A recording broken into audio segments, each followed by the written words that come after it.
Bro, Man U made more club statements than they scored. That's a good one. No, it's true.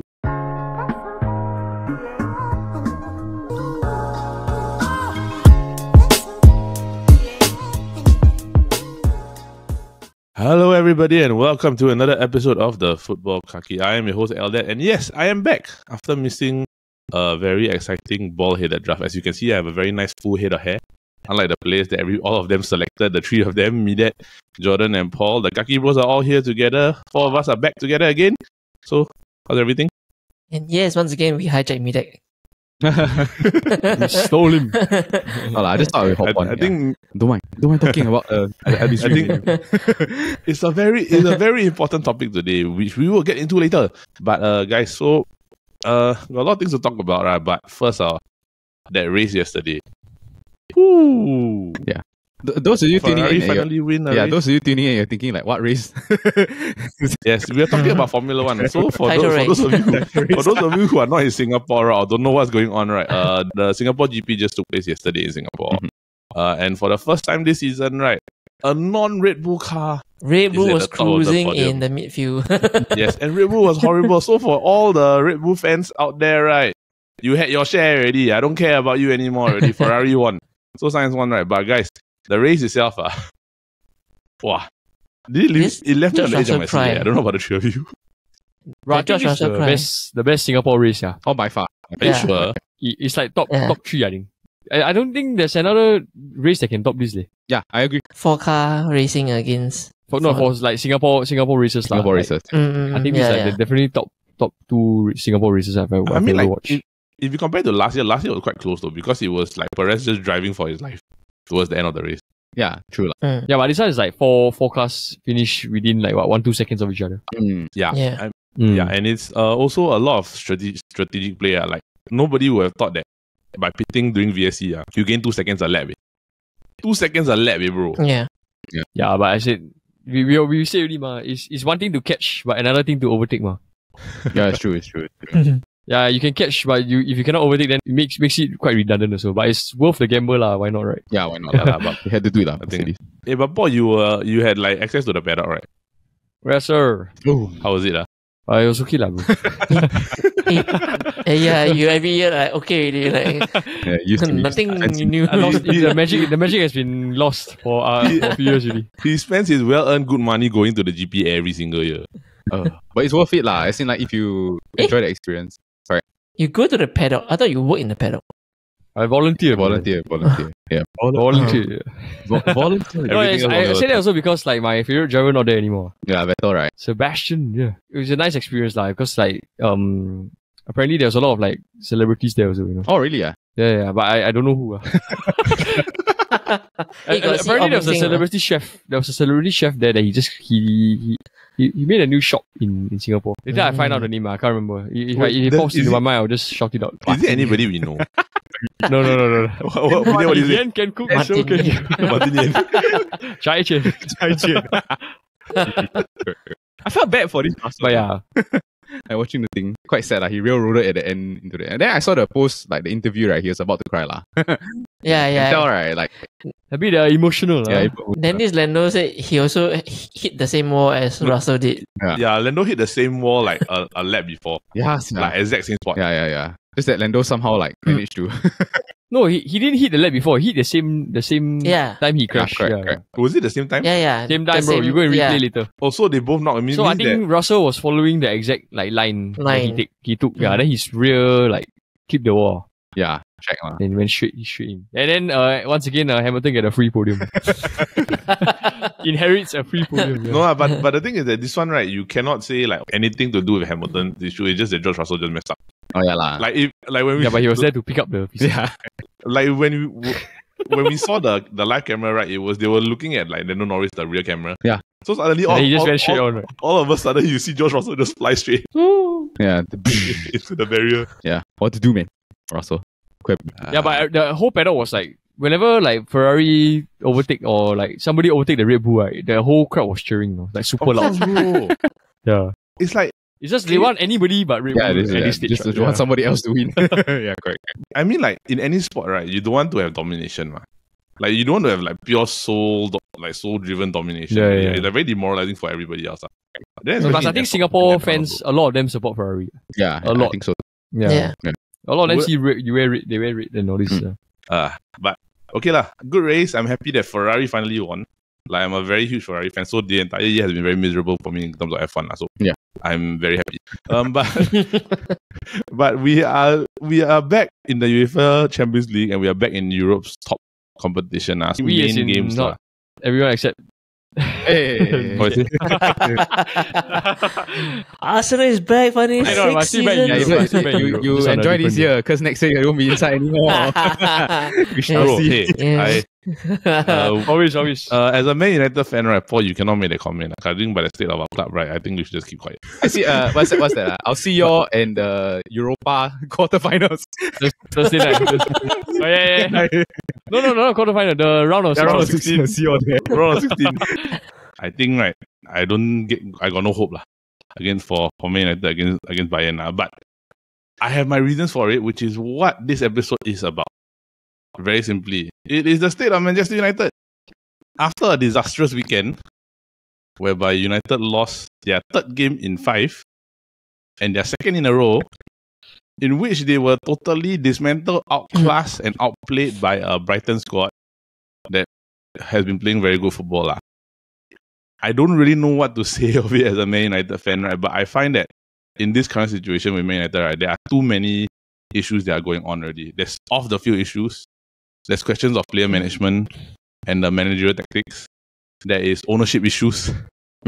And like as a Man United fan, right, the question that I haven't asked myself, right, I think Paul also is like, where has the aura of Manchester United gone? Like the aura of the club. Like, so what represented Man United, what feels of Man United, right, where like success and trophies, right, all of that has gone out the window already. Like this is permanent gone already. And it's been 10 years already. So today, what we are going to do, as we've done with other clubs, where we've done episodes about Chelsea, we've done episodes about Spurs, we've done episodes about Everton, and we've done one about Liverpool in the past, but it has come to a point where we have to address the issue that is plaguing Manchester United, the players, the manager, and a lot of other different scenarios. So, boys, are you ready to get into it? Let's go. Let's go, brother. Let's do. Paul, ready? You ready to go? Of course, bro. In life, you gotta keep moving, bro. All right. So, let's talk about Manchester United and the theatre of nightmares. So, I think the first thing that we have to address and the one thing that we have to talk about is, of course, off-field manager versus player issues lah. And I think the one that we can all agree on that is the biggest talking point at Manchester United now between player and manager is, of course, Jadon Sancho versus Erik ten Hag lah. The whole situation basically stems from a comment that Erik ten Hag made after a press conference against Arsenal. It's like basically, why was Sancho not in the team lah? And Ten Hag said something along the lines where he's just not training well. I think that was the comment, right, Paul? Like something along the lines like he's just not. He didn't select him because of he didn't train well lah. Yeah, basically he didn't train well lah. So it went to a point where Sancho went on social media to defend himself. And then from there, all the things stem out and controversial to a point where Sancho was officially dropped lah. So the questions that I have, right, guys, like who's right, who's wrong? Because I've heard a lot of different opinions about this lah, which I'll say later lah. But I just want to hear what's your opinion. I don't think there's anyone who's right or wrong lah. I think Ten Hag he's just saying the truth, right? If he's not good enough, then I won't choose him lah. It's just basically But I don't know. I just don't feel like why we are treating him as if like if we don't have him, we will definitely lose that kind. Yeah. Like even if he comes in, I don't think it's going to be the same. Like it's not going to make any difference as well. It's like which he hasn't lah. Yeah. So it's just it exposes another issue that the club is not stable. No? Yeah, the manager don't have control over the whole play, the dressing room. Yeah. I saw this like video of this Ben Foster on his podcast when he said that if this Sancho were to do this under Sir Alex Ferguson's reign, right, this Sancho would be immediately like benched lah, or like he will not the contract ripped up, right? Yeah, or immediately sold. So to be honest, right, if I were to look at it from that perspective, right, I think Ten Hag is doing the right thing because I feel that if you don't put in effort, right, it's really like I mean, it's the You don't minimal deserve it, amount lah. Yeah, it's like if you put in effort, I think the coach will reward you, and then after that, therefore will put you to play lah. I mean, there's been certain people under this similar reign that have struggled. Like for instance, like Wan-Bissaka, right? When he first came in, like this Eric Ten Hag didn't feel like you were up to my standard.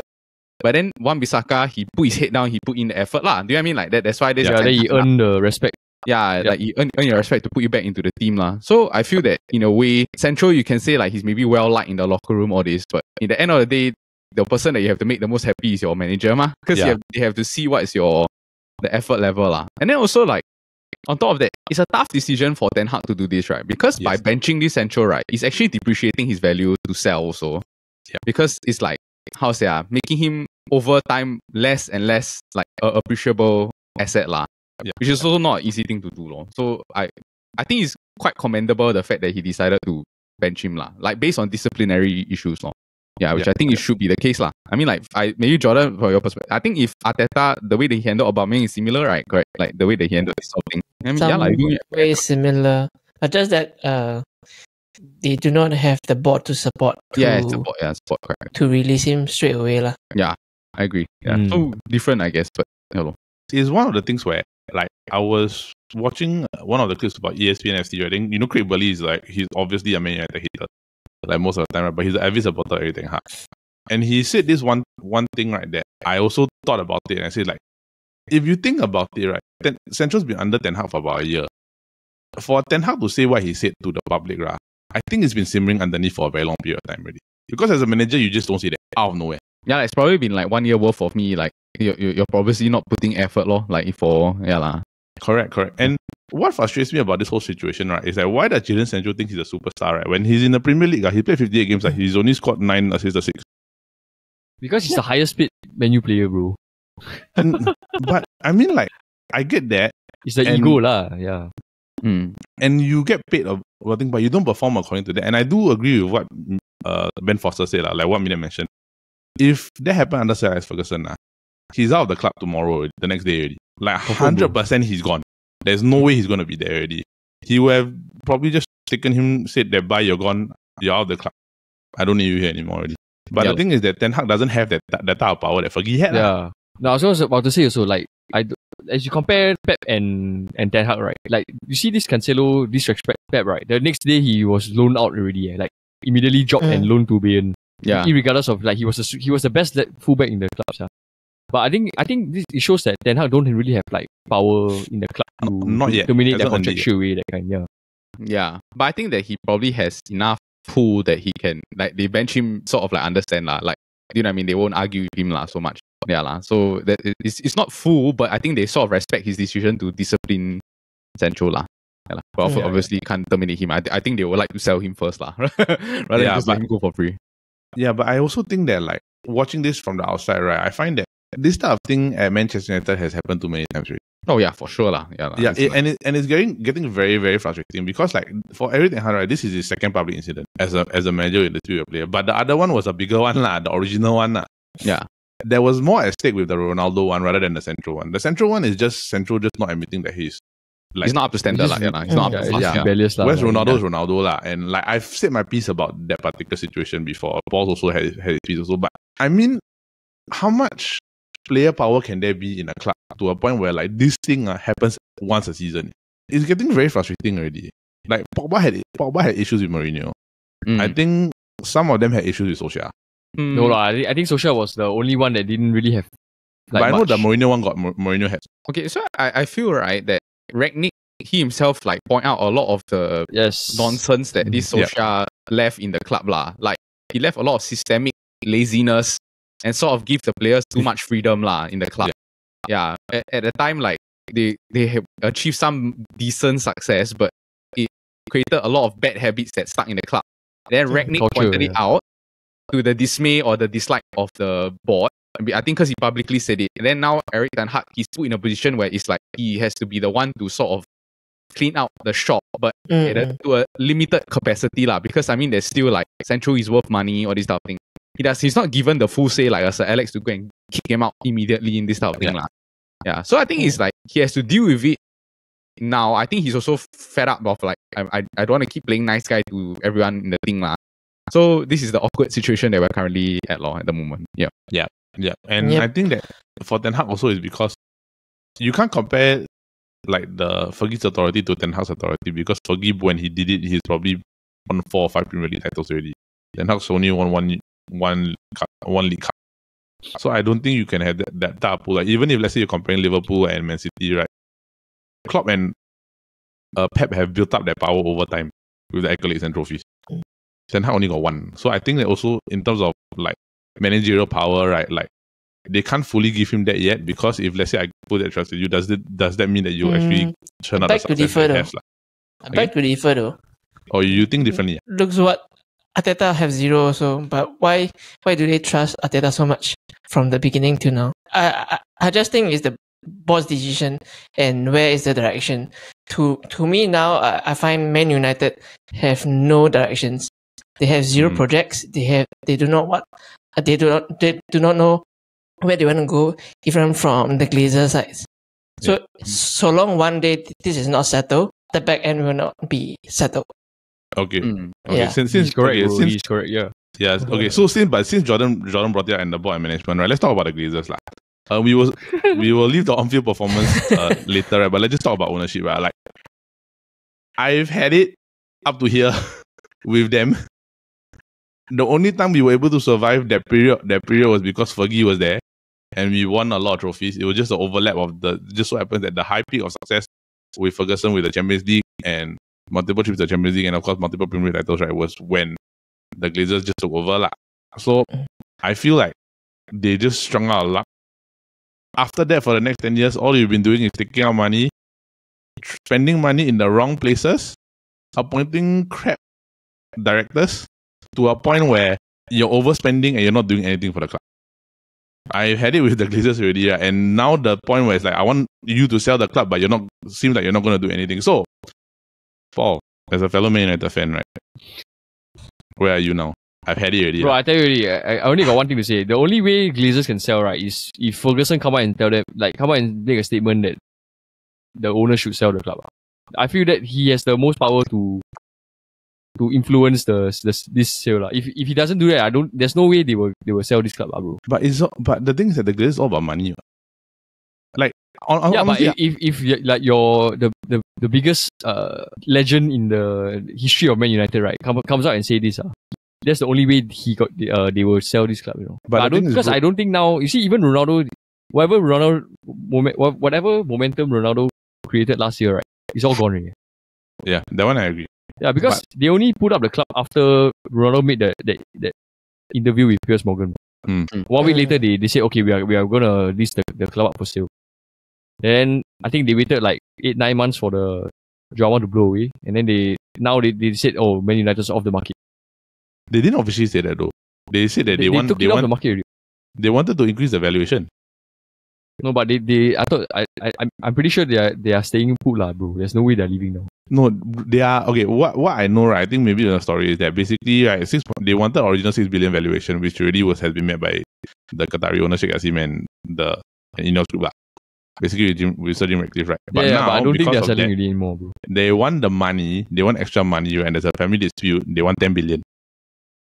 Yeah, which nobody's going to pay for that. Where on earth, right, in this world is a football club worth 10 billion? That's an absurd valuation. And from what I understand, Man United's valuation is not even 3 billion.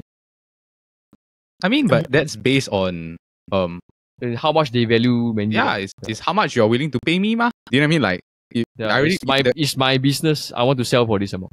Yeah, because I already value it at, the market values it at 3 billion, right? But there are people that are willing to pay 5-6 billion already, ma. So I might as well just keep testing the upward threshold. Yeah. If 10 billion is I just absurd. The club, I mean, like, in the end also, I just take the dividends every year, like, yeah, lah.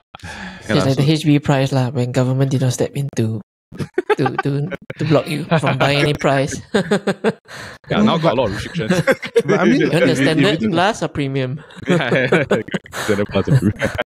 No, but like even if you think about it, right, like as let's say for example, just remove the thing, right? If you're a buyer, right, and you already know that the state of the club, Man United are 1 billion in debt. Yes. So the thing is that if you're going there, your valuation is 3 billion, right? you're asking for double the amount of valuation, right? Plus, on top of that, I have to clear your $1 billion in debt. But that's $7 billion to me. Then on top of that, I have to reinvest all of that extra money, right, into the stadium infrastructure, into the training facilities, into the academy. That's don't know how much money. By the time I do 6 billion, I have to spend about maybe 10 billion. If I do 10 billion, that's 15 billion. That's 10 billion extra I have to spend if I have to pay the valuation for $10 billion. Right? It's like if you're a business proposal and a manager, right, you would think that that's just not a smart or wise financial decision. Unless you're a trillionaire. Okay, I mean like, just to play a bit of a devil's advocate here, right? Yeah. The red devil. Yeah, okay, like red devil's advocate, sure, whatever lah. I don't feel that this glazership owner, the issue now, right, is directly correlated to the on-field performance so much. No, I don't think so also. Yeah, so like for my perspective, right, I feel that if you to talk just about the ownership of the club, that is like, how to say, yeah, we want them gone because of maybe how poorly the financial things has come and all this lah. But I think that they have backed Ten Hag quite substantially, as in this like current situation. And I think they have given him everybody that he wants. Because I can tell that all of the players that came in, right, are players that he specifically wanted. Don't you feel? Mason Mount? Yeah. Yes, I think he so. wanted Mount, bro. He wanted Mount. Oh, yeah. Wow. Because if you look at all so the issue, right, is more the Glazers issue, right, when it relates to just the football itself, right, I feel is that there is no football structure, unlike a Liverpool or Man U, where it's like, okay, there's a proper board of director, there's a proper like scouting network. But even Arsenal now also, right? Got the yeah. The main issue is that I feel that they put too much emphasis on like this manager come in, right? What do you want? So then after that, so when like Mourinho come in, right, these are the players that I wanted.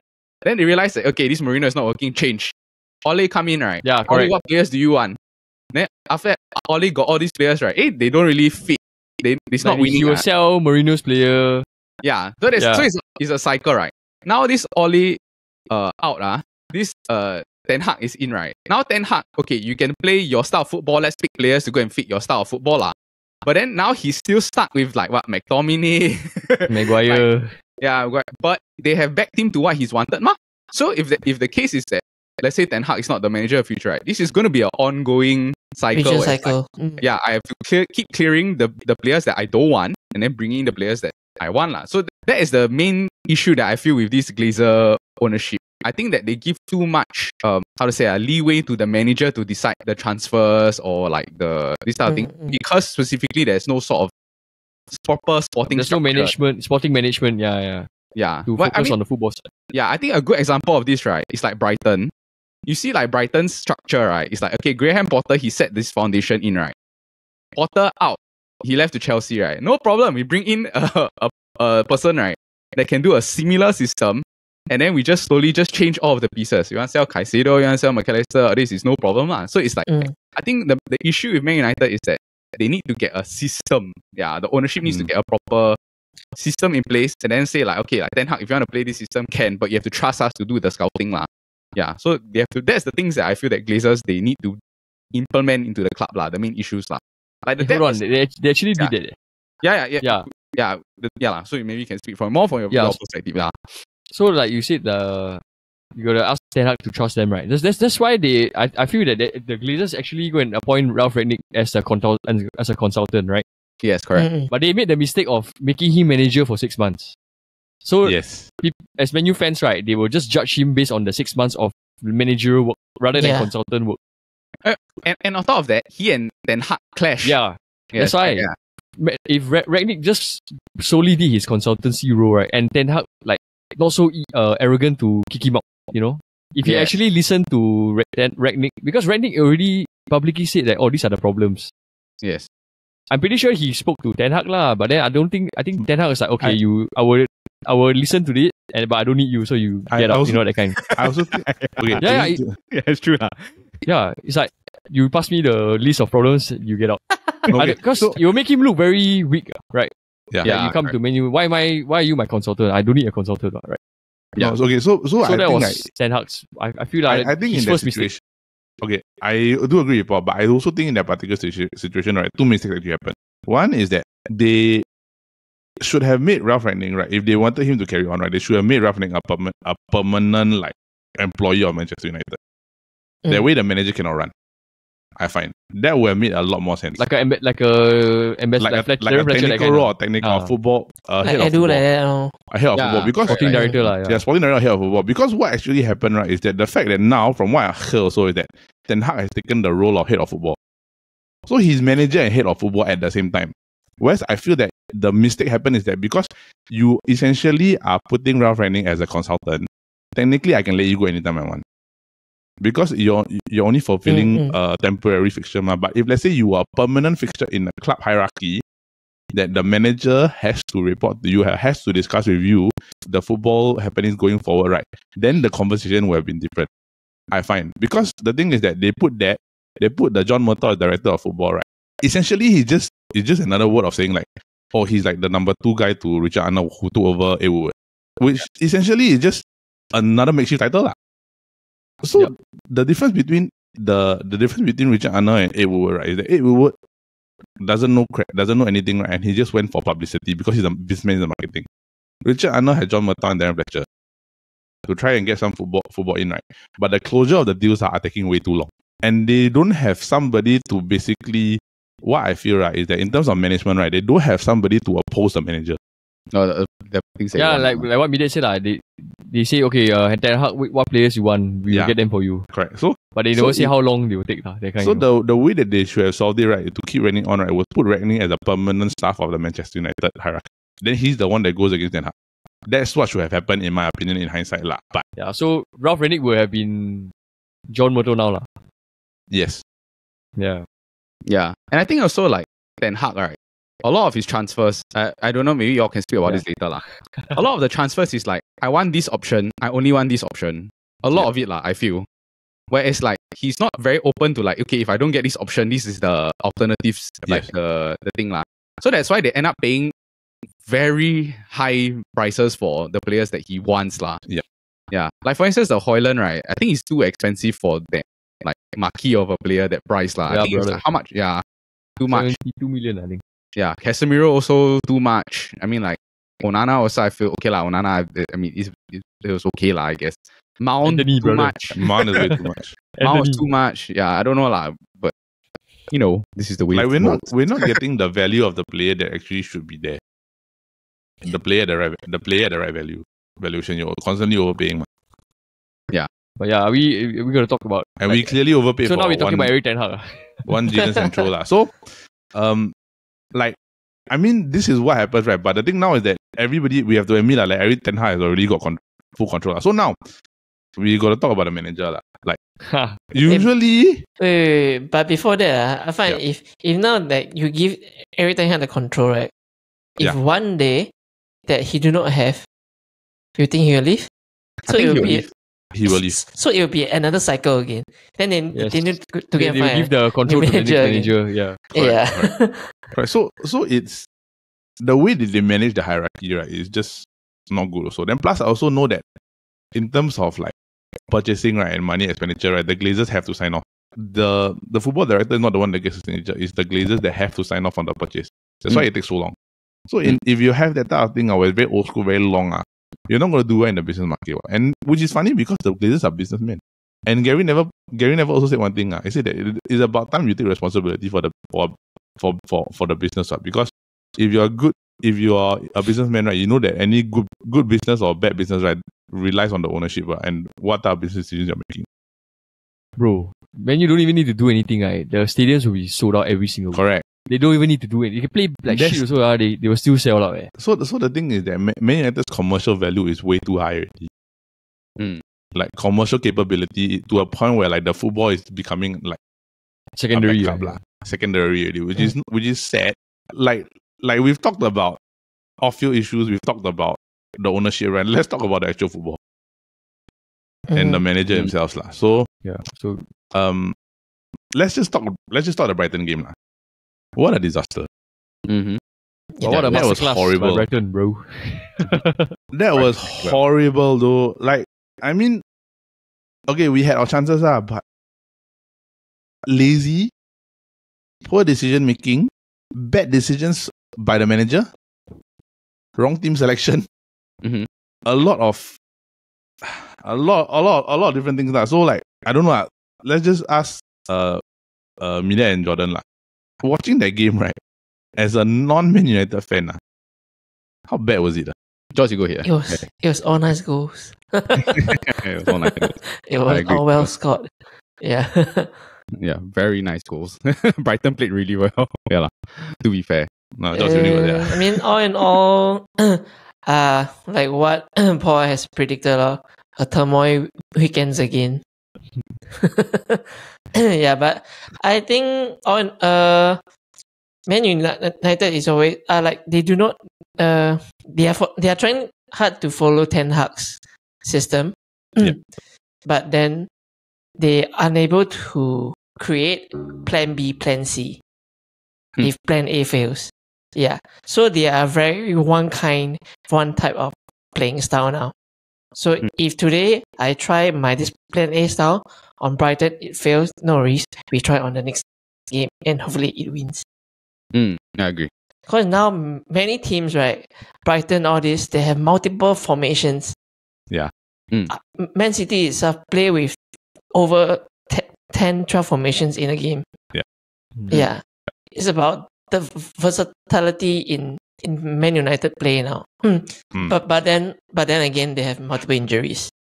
Yeah, they do. I don't think injuries are a question of system, bro. I find that what I saw was one manager was outclassed by another.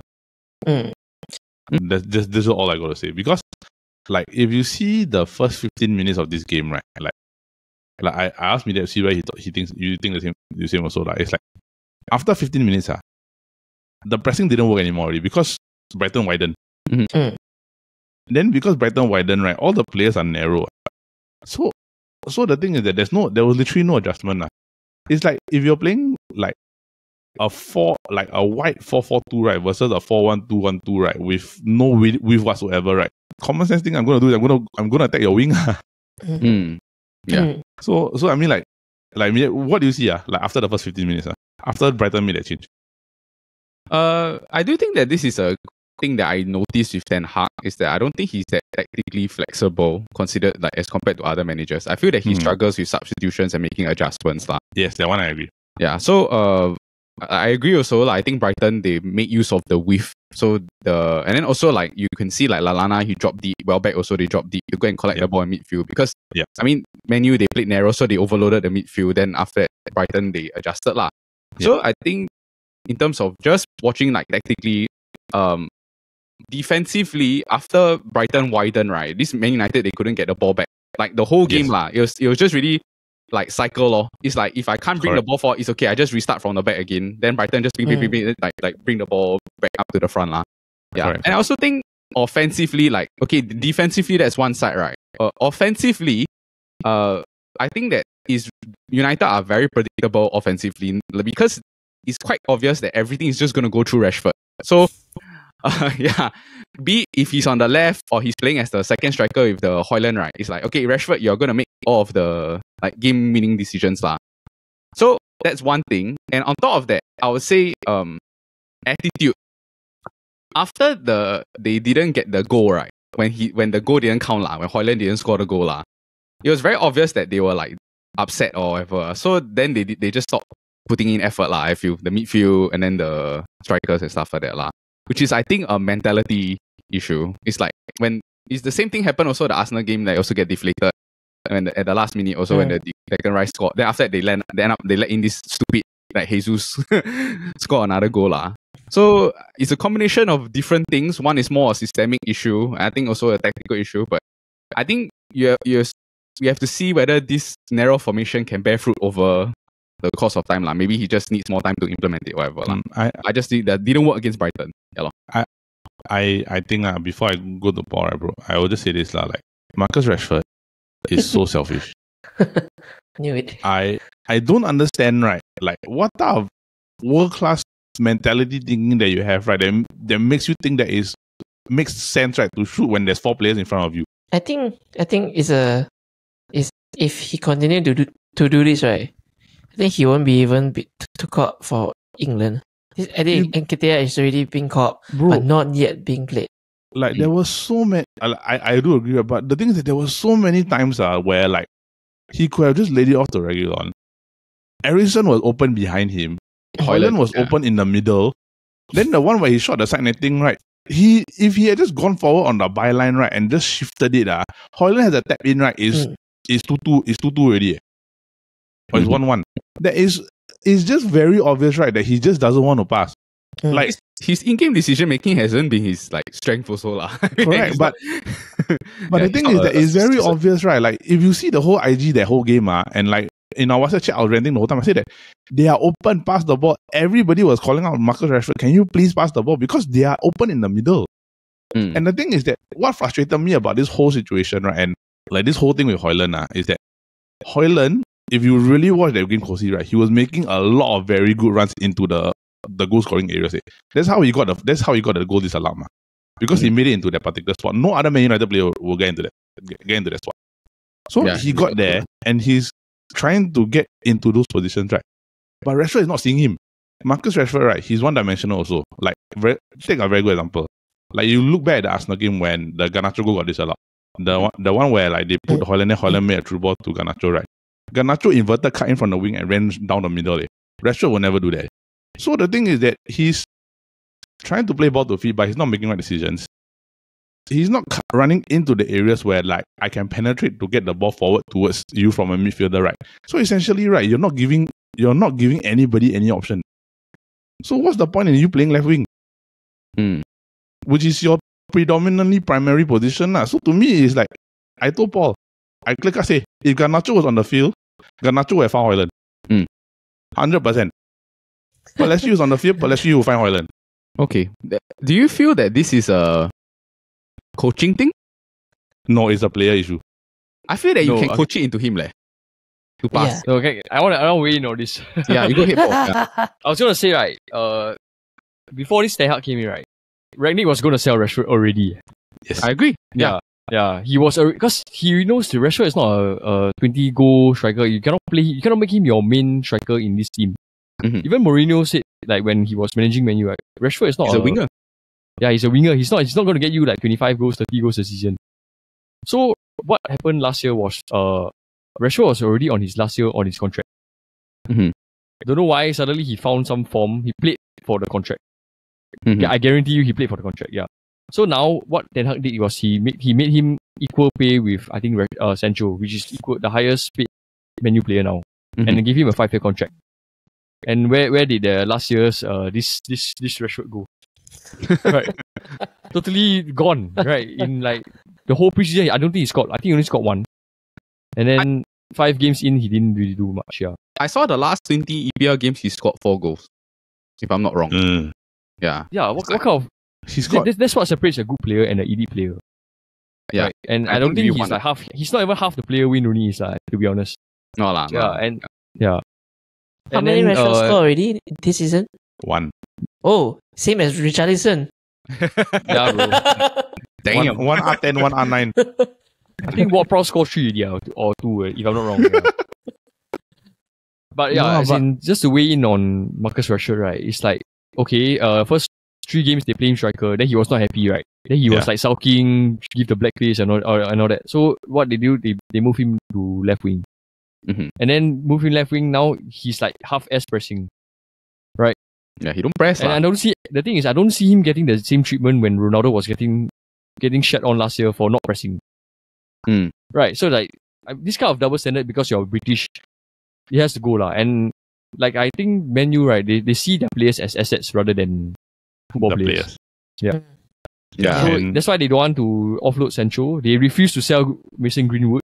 Right, they loan him out instead of letting him go, right? Yeah. And then they won't like openly criticize Rashford because of the things he does off field. And they're struggling to sell Maguire also because they feel that they don't meet the valuation that they want. Correct. And Maguire refused to take a pay cut to go to West Ham, which circles back to the main issue that Man U always give big contracts to players that don't deserve it.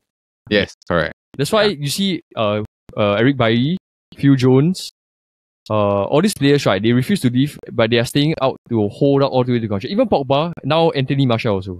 Yeah, Marshall. They Also. all don't want to leave because Yeah. of the pay they are getting. And it's going to be the same thing all over again because now Anthony is like on a 5-year contract, right? And he's getting paid like 200k. Yeah. Yeah. And then now I think maybe Mason Mount, yes, 200k also. Yeah, Right. Yeah, don't even get me started on this new like No, but okay. issues But with menu, man. these are the issues that are there, right? But like honestly, right, even if you think going back to the coaching thing, like I don't think Ten Hag can coach him this because I think it's a player mentality thing. Bro, No, the menu team doesn't completely- even look coached. I completely disagree, this one. I feel that you can coach someone because for him, right, it's just he have to make the effort to pass the ball. And I think that is a mentality psyche thing because I think that they are giving him too much leeway. Because if you look the exact same example, right, is Salah at Liverpool, right? When he came in, right, all he wanted to do is score goals.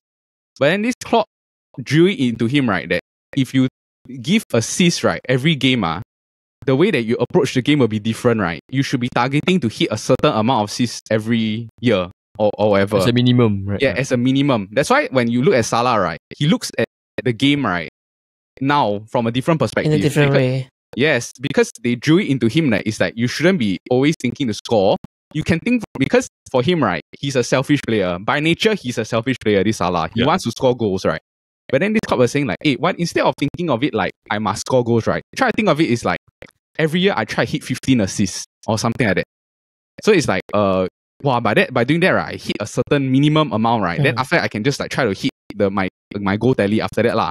So it's like there's ways you can sort of train it into someone's brain to like look for the pass or like that. I feel that you can't keep giving him this like sort of leeway and then the excuse is like he's like wired like this. I feel that you can coach it to someone. Yeah.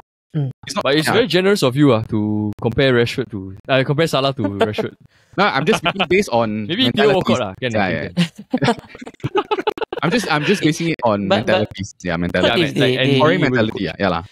But what if they include this into their wages? Like, okay, you get Performance-based wages, right? Yeah. like you get more, like you get a assist bonus.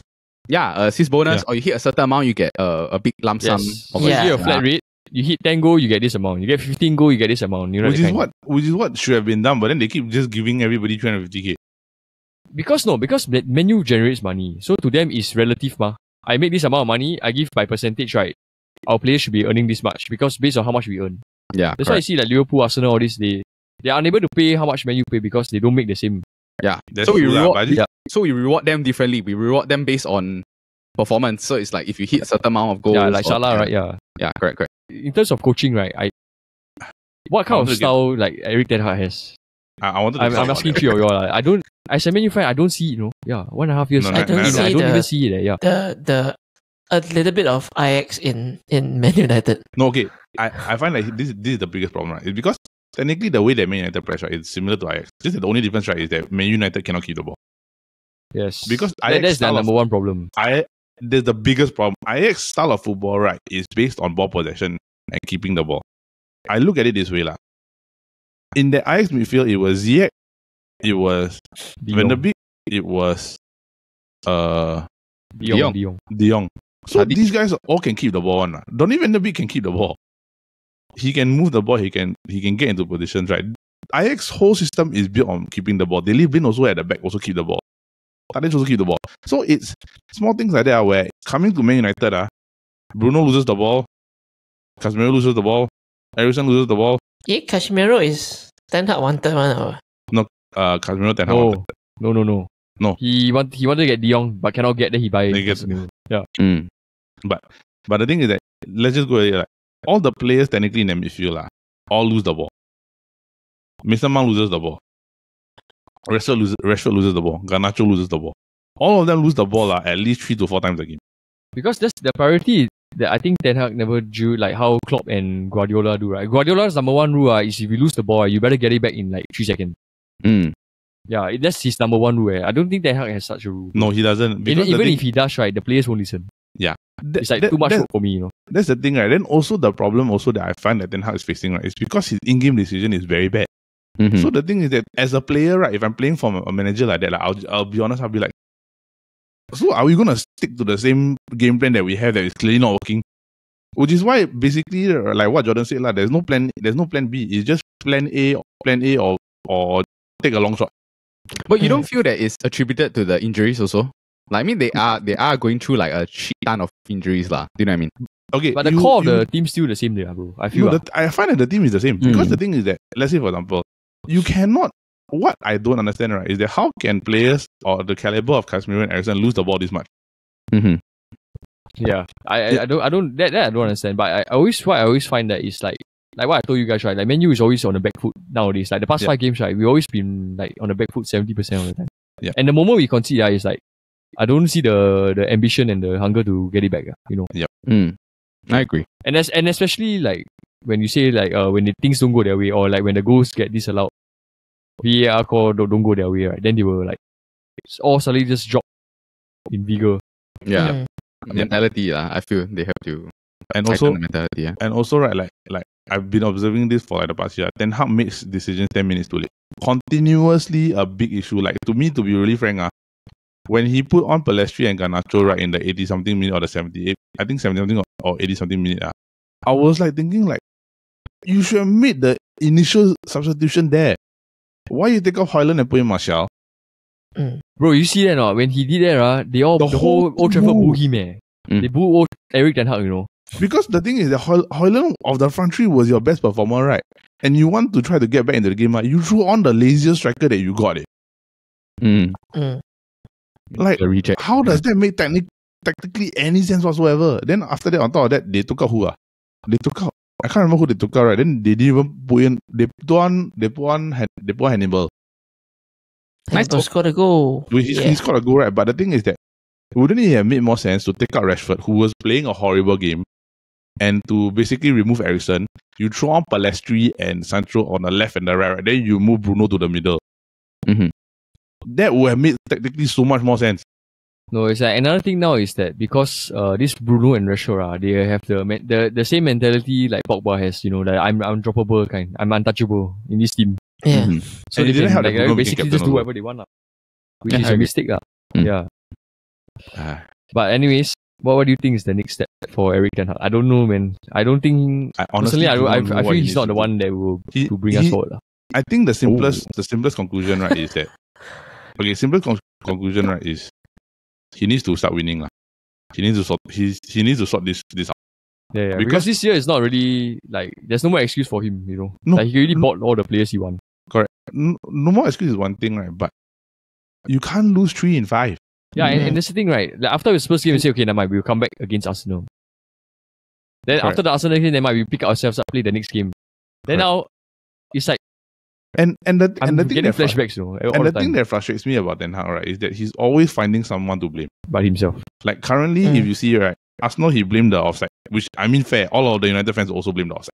He blamed VAR for other stuff, like I think it was the disallowed goal, right? Which clearly to all of us know, right, is that the ball went out of play, The Højlund one. That one is clear out of play.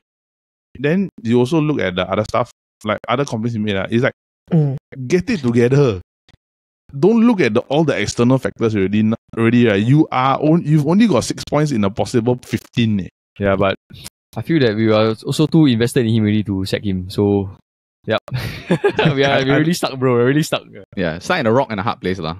It's like not. I mean, we're down the rabbit's hole. I mean, as a neutral point of view, like what Paul said, will not solve anything. Being stuck, right? I'd rather just let him continue on. No, because there's no point finding a new one. There's no point. There's 0 point. Yeah, it has to be someone that is of the caliber of a Klopp, Pep, that is like worth lah. Yeah, but I feel that I also don't really understand why is Ten Hag having so much like power, considering the fact that I feel that he never accomplished anything prior to coming to United. But I think that's another issue for another time lah. If you talk about like moving forward, right? I think for this season, do you think that they'll get top 4? No. This? I already retracted my statement already. So I think it hopefully can be like what Klopp's first season. Like you can lose games, but establish your playing style, right? Establish your playing style. Yes, correct. Correct. Most important is the style, lah. Yeah. Alright, guys. Like I think Korean barbecue like be on me already. Like, there's too many mistakes. Yeah, bro. Spurs is like what? I think third now, right? Yeah. Wolves also is like 17th. So no lah, but moving forward, I think he just had to get it sorted out lah. To me lah.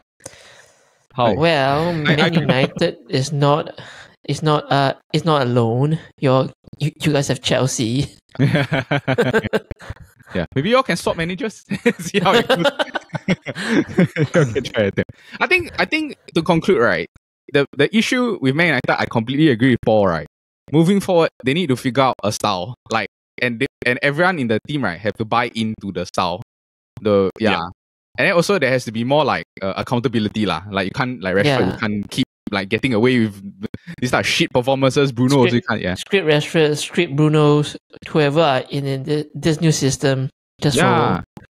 And get Maguire out. Like get all this dead wood out lah. Like I mean, like that's the three things lah. Yeah, I'm moving forward. But I want to add one more thing also. Like, for everything hard, right? He also does have this one bad habit that I also like find very annoying. I think Paul also is that. Regardless of how bad a player is playing, he will still end up picking a player.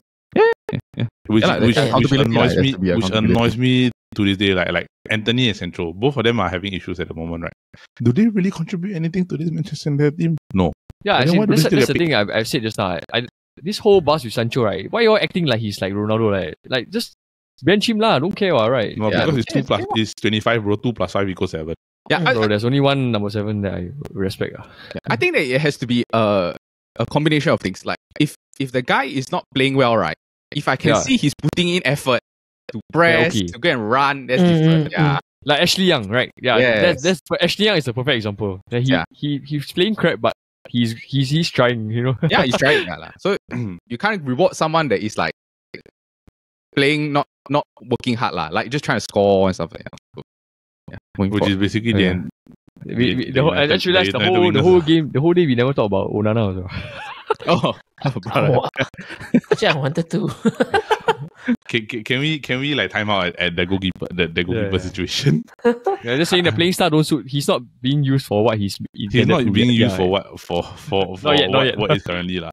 Yeah, like he's like honestly, right, he's considered more goals than he saved lah. That he made save lah. Bro, Man U made more club statements than they scored. That's a good one. No, it's true. I think they made like 6 or 7. Then they only scored like, Man U only scored like 3 goals. Yeah. Then Hart get your shit together. Okay, all right. If not, any more before we close off this episode? Nope. Nah, get your shit together. I feel that it's a bit embarrassing to have Bruno as my captain.